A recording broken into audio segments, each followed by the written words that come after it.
ओम शांति। 12 सितंबर। आज अव्यक्त बाप दादा के महावाक्य हैं, बड़े गुह्य, हमें हमारे स्वमान में और महानताओं में स्थित करने वाले।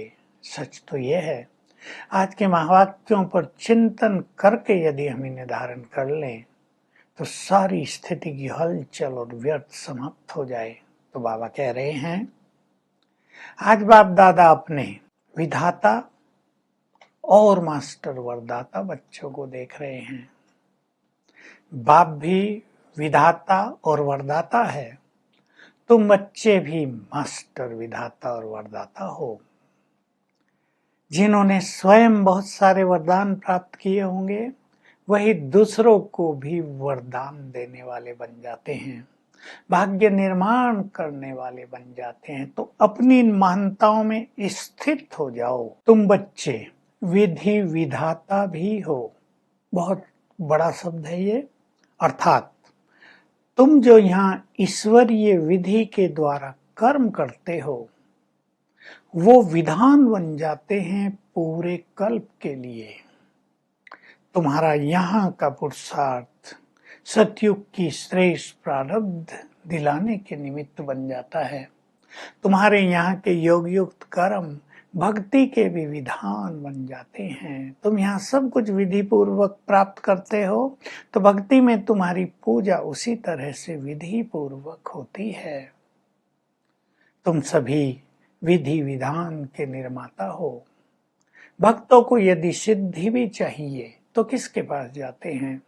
भिन्न भिन्न देवी देवताओं के पास, भिन्न भिन्न शक्तियों के पास सबसे अलग अलग तरह की सिद्धियां प्राप्त होती हैं।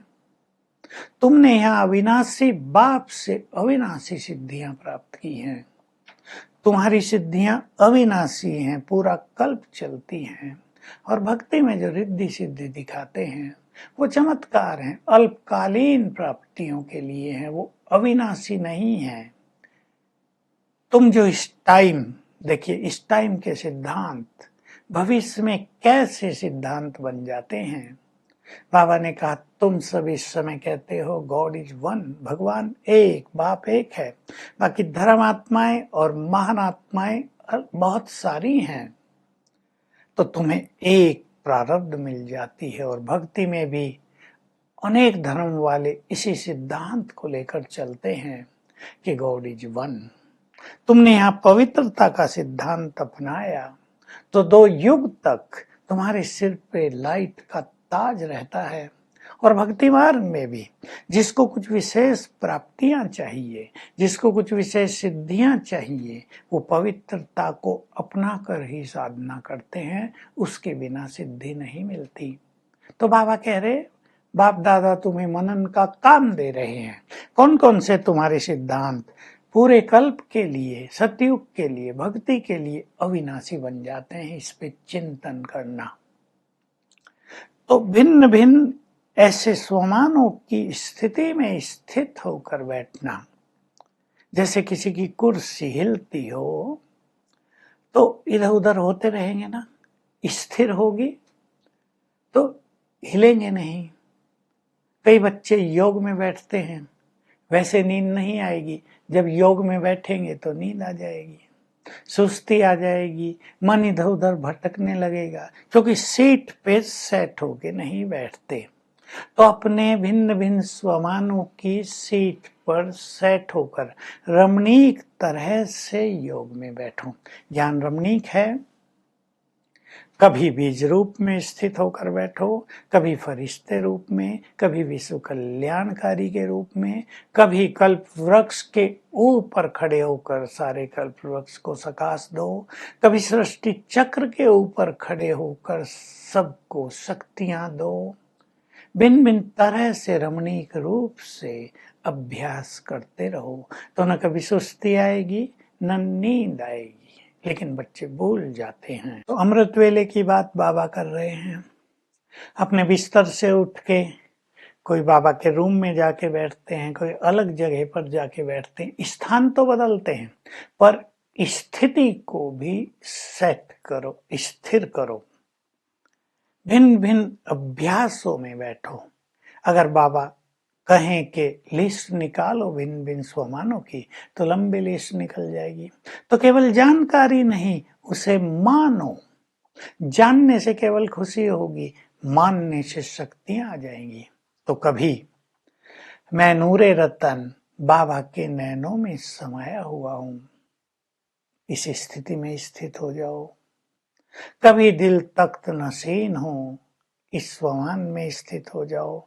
बहुत सारे स्वमान बाबा ने हमें दिए हैं। कभी मैं मास्टर सर्वशक्तिवान हूँ, इस स्थिति में स्थित हो जाओ। तो रमणीकता से भिन्न भिन्न स्थितियों में सेट होकर फिर योग अभ्यास करो, तो स्थिति सेट रहेगी, माया का अपोजिशन नहीं होगा। पर स्थिति को सेट नहीं करते अपने को, तो माया अपोजिशन डालती है। फिर कभी खुशी गुम हो जाती है, कभी योग करने को मन नहीं करता है। तो भिन्न भिन्न तरह से योग का अभ्यास करेंगे तो रमणीक अनुभव होंगे, खुशी बहुत रहेगी, शक्तियां भी बहुत मिलेंगी। आज बाप दादा मधुबन वालों से मिल रहे हैं। तो मधुबन वालों ने बाबा को कहा है कि बाबा आप मधुबन की हमारी महिमा तो बहुत करते हैं, महिमा ना करो, वो तो हमने बहुत सुन ली, अब कोई अच्छी बात हमें सुना देना। तो बाबा अच्छी बात सुना रहे हैं। दो मधुबन वर्ल्ड की स्टेज है, तुम सभी सदा समझो हम स्टेज पर हैं।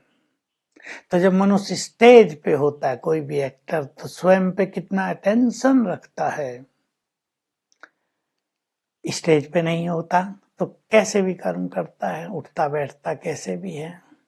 तो अपने को सदा स्टेज पर समझो तो कर्म श्रेष्ठ हो जाएंगे। दूसरी शिक्षा दे रहे हैं, मधुबन एक अलौकिक गुंबज है। जैसे गुंबज में आवाज करते हैं तो गूंजने लगती है ना दूर तक। कई किले ऐसे बनाते थे कि बाहर एक जगह अगर कोई हाथ से थप थप करेगा तो अंदर गूंजने लगेगा, कई जगह आवाज पहुंचने लगेगी। तो बाबा कह रहे हैं तुम अपने बोल पर, अपने संकल्पों पर यहाँ पूरा अटेंशन रखो, क्योंकि तुम्हें फॉलो करने वाले संसार के बहुत सारे लोग हैं। तो ये दो सुंदर शिक्षाएं बाबा ने दी, कर्म योग के लिए बहुत अच्छी प्रेरणा दी। आज का वरदान बहुत गुही है। सेकंड में कर्म योग के द्वारा कर्म भोग पर विजय प्राप्त करने वाले, कर्मेंद्रिय जीत, विजयी भाव। तो कर्म भोग तो सबको ही आते हैं। किसी पे कर्म भोग माना बीमारियां, किसी पर इन कर्म भोगों का असर आ जाता है। चोला टाइट है, यानी देह से चिपके हुए हैं, अशरीरी होने का अभ्यास नहीं करते। लेकिन यदि बहुत अशरीरी होने का अभ्यास करते हैं तो जब भी कर्म भोग की स्थिति आएगी, कर्म योग के द्वारा सहज ही उस पर विजय प्राप्त कर लेंगे। कर्म भोग अपनी ओर खींचेंगे नहीं। ऐसी जो महात्माएं होती हैं वही असरतन विजयी बनते हैं। तो हमें ये प्रैक्टिस करनी है, किसी बीमारी में हमारी मनोस्थिति, हमारी कर्मेंद्रियां हमें अपनी ओर आकर्षित न करें। स्लोगन है, सर्व का मान प्राप्त करने के लिए निमित्त और निर्माण चित्त बनो। ये दोनों धारणाएं ही महानता हैं। तो आज का हमारा अभ्यास होगा, मुरली के आधार पे ही हम बहुत रमणीक अभ्यास करेंगे। कभी ग्लोब के ऊपर खड़े होकर सकाश देंगे, कभी कल्प वृक्ष की जड़ों में बैठकर सकाश देंगे, भिन्न भिन्न स्वमानों में स्थित होकर योग अभ्यास करेंगे। एक रमणीक अभ्यास आज के लिए। और मैं फरिश्ता हूं और मेरे ऊपर एक और है ब्रह्मा माँ, उनके मस्तक से शीतल किरणें आ रही हैं। 10-20 सेकंड लेंगे। राइट साइड में ऊपर है ज्ञान सूर्य शिव बाबा, उनसे शक्तियों की किरणें आ रही हैं। और फिर ब्रह्मा माँ से शीतलता की किरणें, ज्ञान सूर्य से शक्तियों की किरणें। 5 बार, एक बार बैठ के ये अभ्यास करेंगे। ऐसा 5 बार यदि करेंगे तो योग में रमणीकता के आनंदकारी अनुभव होंगे। Om Shanti. To watch Peace of Mind channel videos on YouTube, subscribe us on youtube.com/tvpeaceofmind. Just a click for a peaceful life.